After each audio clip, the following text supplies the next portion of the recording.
ప్రజల్లో అభిమానం లేదని, ఎక్కడ పోయినా కూడా ప్రజల్లో తిరస్కరిస్తున్నారని, ప్రజల్లోకి వెళ్ళి మద్దతు సంపాదించుకోలేమని ఏదో ఒక రకంగా బురద జల్లి న్యూసెన్స్ క్రియేట్ చేసి పబ్లిసిటీ తెచ్చుకొని లబ్ధి పొందాలి, సింపతి పొందాలని అనైతికమైన చర్యలకు ఈరోజు తెలుగుదేశం పార్టీ పూనుకుంటోంది. సహజంగా జమ్మూ కాశ్మీర్ నుంచి ఎక్కడ చూసినా కూడా ఒక వ్యక్తి కంటెక్ట్ చేసినప్పుడు కన్యాకుమారి వరకు తన కుటుంబ సభ్యుల ప్రచారం చేయడం అన్నది అది ఎవరికైనా కూడా కుటుంబంలో జరుగుతున్నటువంటి ఆనవాయితీ. భర్త పోటీ చేస్తే భార్య, పిల్లలు, కోడలు, కొడుకు అందరూ ఓన్ చేసుకొని చేసిన మంచిని చెప్పుకుంటూ ఆశీస్సులు అందించమని కోరడం, ఇది కాశ్మీర్ నుంచి కన్యాకుమారి వరకు జరుగుతున్న ఏ అభ్యర్థికైనా కూడా కుటుంబ సభ్యులు ప్రచారం చేయడం అన్నది సహజంగా జరుగుతున్నటువంటి అంశం. అందులో భాగంగా మహిళలు ప్రచారం చేస్తున్నప్పుడు ప్రజలకు వెళ్ళి బొట్టు పెట్టి ఆశీర్వదించమని అడుగుతారు మన సాంప్రదాయం. అలా ఈరోజు ఒంగోలులో అన్నకు కోడలు కావచ్చు, కూతురు కావచ్చు, తన కోడలను కూతురుగా చూడొచ్చు,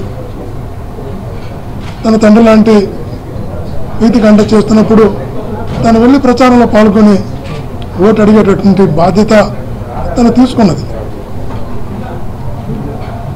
వారిని చదువుకున్నాం బాగా చక్కగా. అలాంటి ముందాగా ఉన్న పిల్లల్ని అభివృద్ధిగా మాట్లాడడం, అడ్డుకోవడం, న్యూసెన్స్ చేయడం, ఈ ఇంటికి రావద్దు, ఆ ఇంటికి రావద్దు అనడం ఏ సంస్కృతి ఇది? ఇదే సాంప్రదాయం. ఇది ఎక్కడి నుంచి తీసుకొస్తున్నారు కొత్తగా? ఎక్కడికి వెళుతున్నారో వాళ్ళకి అర్థమవుతుందా? ఇది ప్రజాస్వామ్యాన్ని అభయాసం చేస్తున్నారు. అరే ఓటాడడం అనేది బాధ్యత. వేస్తారా వెయ్యరా, ఎవరికి వేస్తారో ప్రజల నిర్ణయం. ఈరోజు అలా చేసిందే కాకుండా, ఇబ్బంది పెట్టిందే కాకుండా, అభ్యర్థులుగా మాట్లాడిందే కాకుండా మరలా తీసుకొచ్చి దాడులకు పొరుగొల్పడం అన్నది తెలుగుదేశం పార్టీ దిగజారిపోతున్నటువంటి దానికి ఇంతకీ వాళ్ళంతా కొడుకులంట, వైసీపీ నా కొడుకు అంటాడు. అంటే నాకు అర్థం కాదు. ఆడమనిషి ఎలా మాట్లాడుతాం? ప్రస్తుతనే అలా మాట్లాడుతున్నారంటే ఆడమనిషి గొడవ చేసి అదే ఆపిన అమ్మాయిని స్కూల్ చేసింది అమ్మాయి అదే వైసీపీ నా కొడుకులు, వైసీపీ లంజా కొడుకులు. ఏం మాట్లాడుతుంది అమ్మాయి? అర్థంగా ఆడమనిషి కదా, అలా మాట్లాడచ్చా? అలా మాట్లాడితే సభ్య సమాజం అంగీకరిస్తుందా? ఒక ఆడమనిషి నా కొడుకులు లంజా కొడుకులు మాట్లాడుతుందండి ప్రస్తుతమే.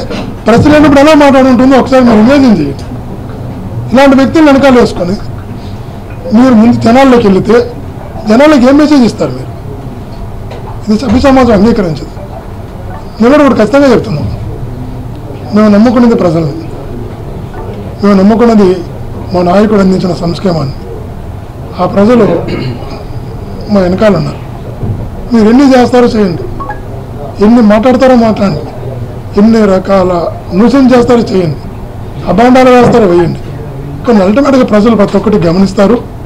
ప్రజల ఓటు రూపంలో మీరు చేస్తున్న ప్రతి తప్పుకి చెంప చెల్లు అనిపించేలా ఓటున ఆయుధంతో మటుకు వాళ్ళకి బుద్ధి చెప్తారు. ఆ రోజు 30 రోజుల్లో ఉంది కాబట్టి ఈ చేత నాటకాలన్నింటినీ తెరబడుతుంది. నిజంగా చెప్తున్నా, మరలా చెప్తున్నా, ఈరోజు టీడీపీ క్యాండిడేట్ ఉన్న పొజిషన్లో కానీ వాసన ఉంటే మటుకు ఖచ్చితంగా వాసన వాళ్ళకి క్షమాపణ చెప్పి మా వాళ్ళని సరిదిస్తానని చెప్పి మా వాళ్ళకు వార్నింగ్ ఇచ్చి ఇంకొకసారి ఇలా జరిగితే మన ప్రచారం కూడా వెళ్ళొద్దని చెప్పి గట్టిగా వార్నింగ్ ఇచ్చి కంట్రోల్ చేసి ముందాగా రాజకీయం జరిపించుంటాడు. క్షమాపణ చెప్పకపోగా, తప్పును సరిదిద్దుకోవడానికి కావాల్సినటువంటి ప్రయత్నాలు చేయకపోగా మళ్ళీ బురద జల్లే ప్రయత్నం చేయడం అన్నది ఒంగోలు